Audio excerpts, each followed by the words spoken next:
Chapter 92. The subjugation of 7 sprites.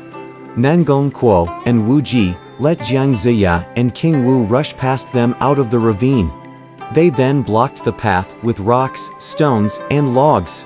Wu Wenhua could not find Jiang Ziya or King Wu. They had completely disappeared. He stood still looking around, and then turned to leave. But just then cannon fire from the mountaintop broke the silence and the roar of war cries filled the ravine. The passage was barricaded with huge logs and rocks, and he could see no other way out. Soldiers on the mountainside shot burning arrows and cannonballs at the giant. They threw down hay and logs to set the path on fire. Suffocating smoke filled the air, and the whole mountain turned red. Ignited by the heat, the mines buried under his feet exploded violently, sending rocks crashing all around. The giant was smashed to death and burned to ashes. Yang Jian, Wu Ji, and Nangong Kuo returned to see Jiang Ziya and report what happened. Delighted at the news, Jiang Ziya said to Yang Jian, "Though we got Wu Wenhua, we still have to deal with Yan Hong. What shall we do? Yan is the spirit of a white ape.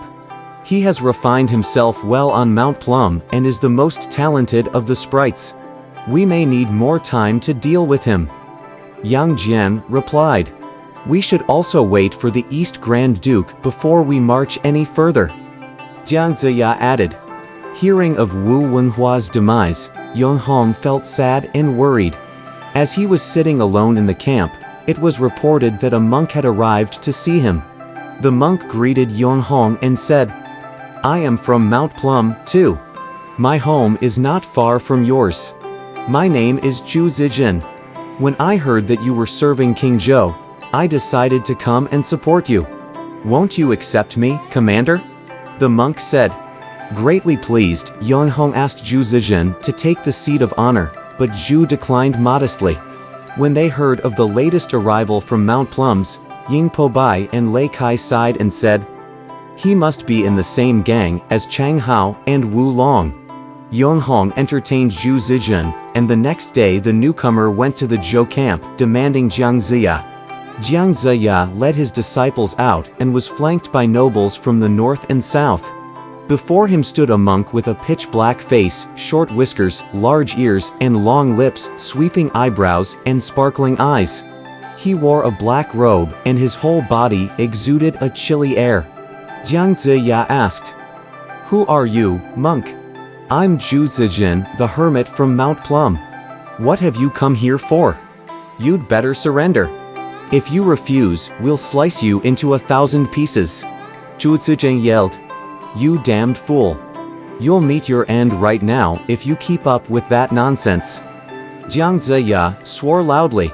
Zhu Zijin rushed forward to attack Jiang Ziya, but Yu Zhong, under the South Grand Duke, waved his wolf-tooth club to meet the assault. Yu Zhong, with a face as purple as a date and a beard in 3 long tufts, did not believe in witchcraft. After about 20 rounds, Zhu Zijin turned and ran. Yu Zhong chased after him, encouraged by the sound of drums from behind. Zhu Zijin was a sprite and could run very fast. A cold wind whirled around him and a freezing fog covered him completely. No horse could overtake him. He suddenly stopped, tuned his head, and spat out a cloud of black smoke. Zhu then reappeared in his original shape, and Yu Zhong fell from his horse. When he had transformed himself back into his human body, Zhu ran back and yelled, "Jiang Ziya, dare you fight with me?" Yang Jian looked at Zhu through the magic mirror and saw that he was really a big pig. He then spurred his horse forward and shouted, "Don't be so rough. Look, here I come." After several rounds, Zhu Zijin gave up ground, turned, and ran. He then transformed himself into his original being, opened his mouth, and devoured Yang Jian in one bite. Yan Hong was greatly delighted to see Zhu Zijin return in victory. He entertained him and toasted his merits.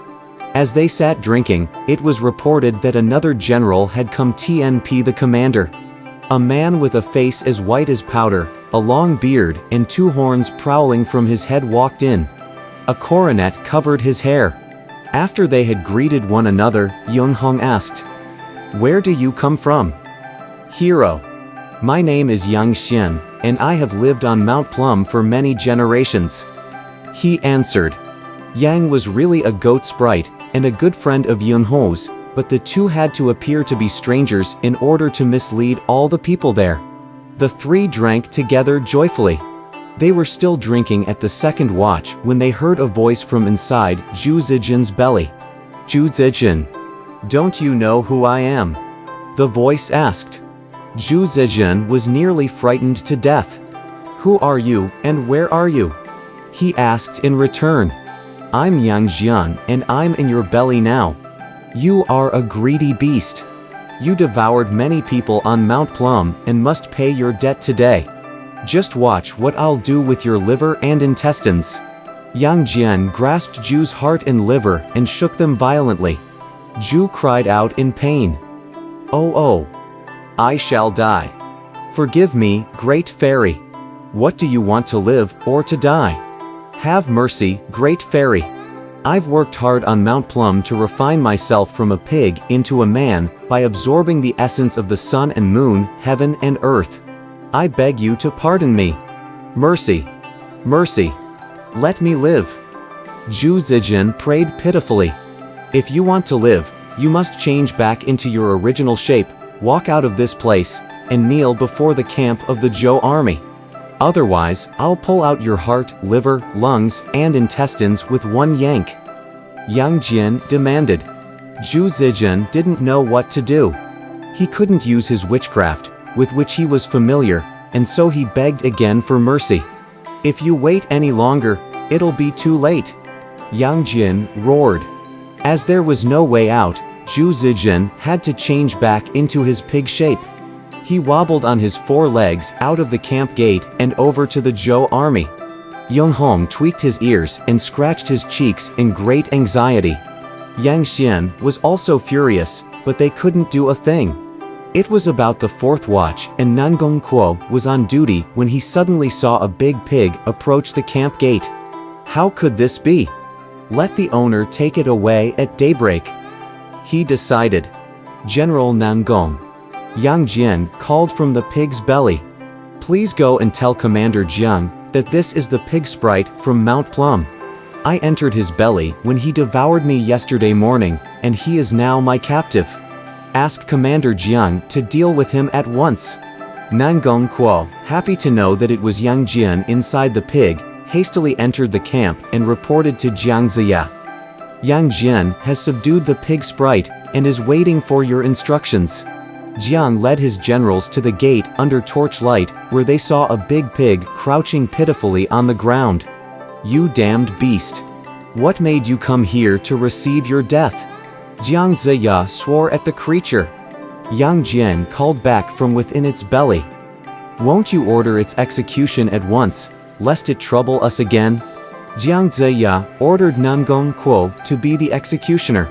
When General Nangong lifted his cutlass and cut off the pig's head, Yang Jian flushed out through the bloodstream and recovered his original appearance as a human being. All the nobles applauded Yang Jian's wonderful feat.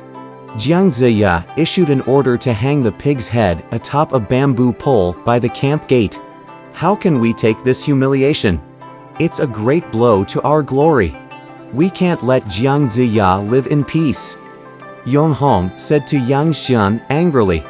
Yang Jian is good at transformation, but Zhu Zijin shouldn't have let himself be taken in by his dirty trick. "We must get revenge if we are to remain in this world," Yang Xian replied. It was just then reported that a royal messenger had come from Zhaoga with a new general for their army. "I'm Dai Li, a native of Mount Plum," he introduced himself. "When I heard that King Zhou was looking for heroes, I traveled this great distance to offer my service on the front under you, Commander." He was a dog sprite from Mount Plum. Afraid that others would find out the truth, the sprites had come one at a time and pretended they did not know each other. "Another hero has arrived to help us today. We must engage them in decisive combat right now," Yunhong said to his generals. Yun ordered the cannons to be fired. and he led his troops out to demand Jiang Ziya. Jiang appeared with all his disciples and generals. Yong Hong, can't you realize the will of heaven? You're like the leg of a praying mantis, without a chance of resisting the nobles from the whole kingdom. Yong Hong just smiled and replied, "You shouldn't boast so. You won merely by chance and won't live much longer today. Who will take that rebel captive for me?" He then asked, turning to his generals. "I'll get him," Yang Xian yelled. Seeing his two horns, white face, and long beard, Yang Jian discovered through the mirror that he was a goat sprite. He spurred his horse forward to meet him. They hadn't fought long when another general from the Shang army rushed forward with a loud shout. "Brother Yang, let me help you." Nija rode on his wheels to meet the general, and the two clashed together desperately. After about 20 rounds between Yang Jian and Yang Xian, the latter turned and ran away.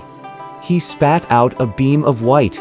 In the combat between Nija and Dai Li, Dai spat out a large red pearl, the size of a bull, aimed right at Nija's head. Nija could not withstand it and ran away. But just then Yang Jian galloped forward and shouted, "Don't be so rough, beast. Here I come." After 20 rounds, Dai Li ran away, and when he saw that Yang Jian was chasing after him, he spat out his shining red pearl. Yang Jian quickly released his sky-barking hound in counterattack. As it was a fairy hound, it could evade the red pearl. It ran directly toward Dai Li, who, unable to get away, was slashed in two by Yang Jian. Jiang Ziya returned in victory. He praised Yang Jian for his subjugation of so many sprites. Yong Hong was very discouraged that Yang Xian had been found to be a goat and Dai Li a dog, and this had been seen by all on the front.